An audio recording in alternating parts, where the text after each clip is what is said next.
All right, we are back talking about Battles of Legend Chapter 1. What cards should you be targeting and when? That when is really important. We're going to be breaking down pre-sales and the kind of opening of Battles of Legend Chapter 1. What are prices going to look like once that set is released? That's what we're talking about today. We also have a giveaway on this video, as we do most Mondays. We are going to be giving away the Junk Warrior, the quarter century. We're going to be giving away another one of these. This is my last one of these, so we're going to be giving that away. And the second winner will receive the Red Eyes quarter century. Out of all the quarter centuries, this is my favorite from the tins. I absolutely love it. It looks beautiful. That's the art of Red Eyes that I love. All right, those two cards we're going to be giving away. All you got to do to be eligible for the giveaway is be subscribed to the channel, or subscribe to the channel right now and leave a comment. That's all you got to do. If you're not subscribed to the channel, hit that subscribe button. The like button does help us out tremendously as well. So that's what we got on the giveaways. I think that's it. So let's move into Battles of Legend Chapter 1, and let's start talking about this set. I'm going to take you over to Gamer's Choice, and we'll look at it from there. So let me bring this up. Alright, so here's the deal on Battles of Legend. Look, we all know it's not a great set. Everybody knows that it's not a great set. That does not mean that there are not good cards in here. Don't throw away the entire set of cards just because the set as a whole is not a great set. Let me take you back to Hidden Arsenals Chapter 1. That was an awful set. But that set had a really nice skill drain in there. And so this set has some nice cards in here. Don't bypass this set just because it's not a great set overall. That doesn't mean you have to go in and buy the sealed. Just buy the singles. Here's the deal also about bad sets. Bad sets have a history of doing something that people are oftentimes unaware of. And what they have a tendency of doing is keeping the singles pretty high, or the singles rebound quickly. And the reason for that is because sellers got to get their money out of these sets. We did not pre-sell this. We only bought a case of this set. We're only selling a little bit of this, but a lot of other people did. A lot of other people bought lots of this set, and they have to get their money out of it. So oftentimes what you'll see is on day one, when this set is released, you'll see the cards crash, but then they don't stay there very long. Day 3, day 4, you see these cards start rebounding back up. I would not be surprised if that doesn't happen with this set. What I'm expecting, and it may not happen, but what I'm expecting is I'm expecting these cards to decline in price all the way through day of release. And then I'm expecting them to shoot up pretty quickly. So if I were you, the cards that you want, I would be targeting on day of release or the next day. Watch those cards, see if they're falling, and then when you feel like they've hit that floor, I would jump in, grab the cards that you want, and just have them. That's how I would approach this set. A lot of sets, you can sit back and wait for them to fall more, fall more, fall more. But this set, I don't think you're going to be able to do that. I think they're going to rebound back up pretty quickly because a lot of people are not buying this product. And because they're not buying it, there's not going to be as many of these cards on the market, and sellers are going to need their money out of this product, so they're going to jack those prices right back up. That's how I would approach it. As far as cards, there's some decent cards in here.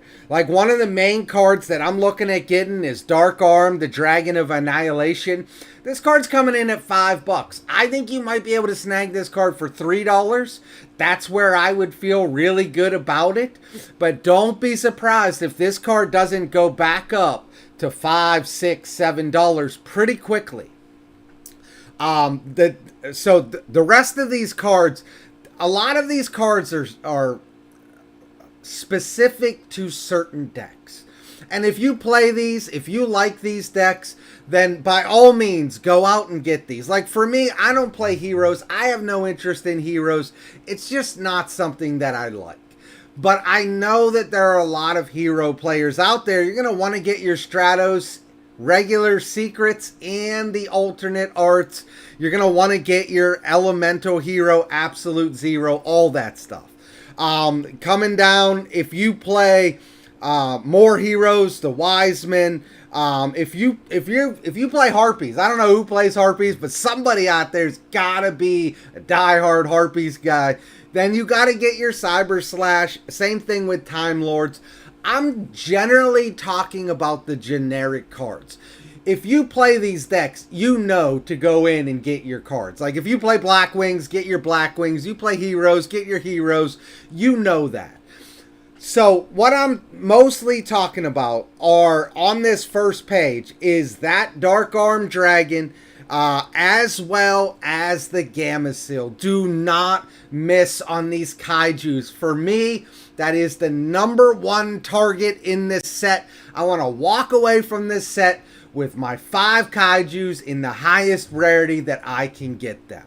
And I would recommend that to every Yu-Gi-Oh player. Get all the Kaijus from this set and just put them in a binder and have them, because you never know when that Kaiju is going to be the one that you need. If you go back, you remember the Wind one because of Flounderies. That was the one everybody was playing.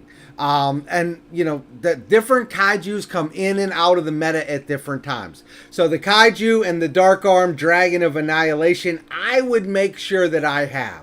Coming in, you should have Blackluster Soldier, Soldier of Chaos. This is not your first chance at getting this card. But if you don't have the card, this is certainly a card that you should target, as well as Big Eye. Big Eye's kind of expensive. It was. So I would understand you not having that. Those are the cards that I would be looking at getting. But for me, I love the Ultras in this set. So you come down to the Ultras, you got your choice of silver or gold, which is kind of unique and interesting.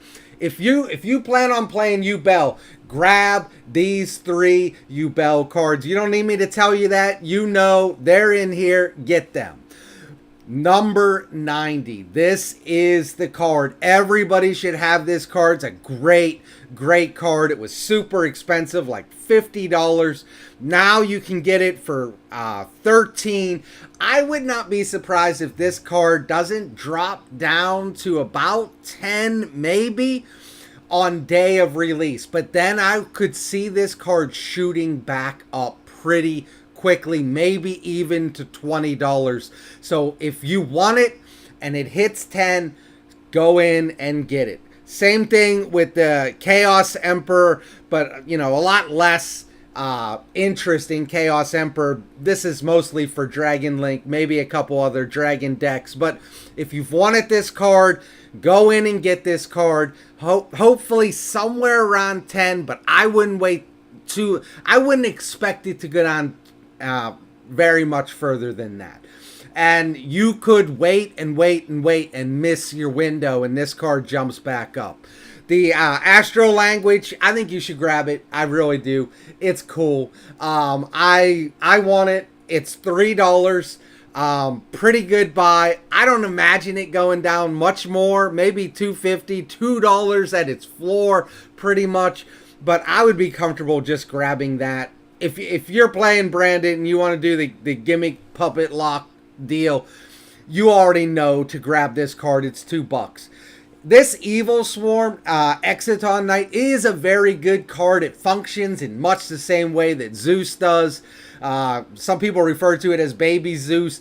It's a great card. I would make sure to get this, especially with it sitting there at $2. There's your Kaijus. Another thing that I really want to drive home in this video is those white Aurora cards. Just grab them. Seriously, if we are moving into water format after this, you are going to want to have that, especially the white whale. This is a good card. It was expensive for pretty much the entirety of this card's life. You can now get it for 99 cents. I would make sure to have that. That is definitely a card. The whole white Aurora cards I would make sure to have. I would make sure to get them. They're all pretty good, and they've all been fairly costly. Also, the spiders. I play the spiders in my Grand YUGIOH deck. I absolutely love them. They just XE summon on top of each other. Like, it's really cool. It's much the same way that the armor package does. You just keep on leveling up on these. They're really cool. I love the spiders. You got 2 of them in here. I don't know why we didn't get all of them, but you got 77, and then you got 1 that's a common. I would make sure to grab those. I would make sure to grab Minerva if you're a Lightsworn player, obviously. Coming down here, not a whole lot more that I'm super excited about there. Second page, you got more Kaijus back here. And that's pretty much, as far as I'm concerned, those are the like must-have cards in here. But even when you get down into the commons, and that's kind of why I like this set, even when you get into the commons are good. You got different Dimension Ground. This is a great card, particularly in this format where you don't want people having cards in their graveyard. Their graveyard does all kinds of stuff. So if you can banish them, that's nice. Prisma came back into Manadeum. People are back playing Prisma, so that's a card people want. There's the Pain Gainer, the other spider I was talking about. The Gossip Shadow, this is a great card if you're playing the Goblin Deck. The Goblin Deck plays this. Galaxy Soldier is a great reprint in here in common, super cheap. Last one we had, I think, was Ghost from the Past 2, and that card kept climbing up. It was like $3, $3.50, something like that, if I recall correctly. Dragonic Diagram, another, this card's 50 cents. This is a card that, a lot of people didn't imagine being this cheap. The Gaia, the Dragon, the XEs, that's a great card as well. There's your White Aurora Dolphin as well as the Whale. Just really good cards. The Neo Galaxy Eyes. I would go through here. I would look at the cards that you want. Again, I wouldn't open this as sealed unless you're doing it just for fun. If you're doing it for fun, it is a fun product to open up. You get dice, you get the promo, and then you get 2 big packs. It's a fun set to open up. It's a low price for buy-in, and that also makes it fun. So I would understand you wanting to open this setup for fun, buy a couple boxes, just do it for fun. But if you're not opening it up for fun, just buy the singles. And those are the cards that I would mostly be targeting, and I would be targeting them pretty early. I wouldn't be buying the pre-sales. I would wait till day of release, see how low these cards go, but don't wait too long. This is one of those sets that these cards could shoot back up. The best example of this recently is that Duelist Fire set. If you remember, that Duelist Fire set bottomed out on day of release, but then it just started climbing back up a lot. Even the Ghost was pretty cheap. It just kept going down and down and down, but it quickly made a U-turn and has been up ever since. I would not wait super long, but I would wait to day of release. Day of release and the day after is the day that I would be targeting these cards. That's my advice for you on Battles of Legend Chapter 1. So my name is Todd from Go2 Cards. If you're not subscribed to the channel, hit that subscribe button, and I am out of here.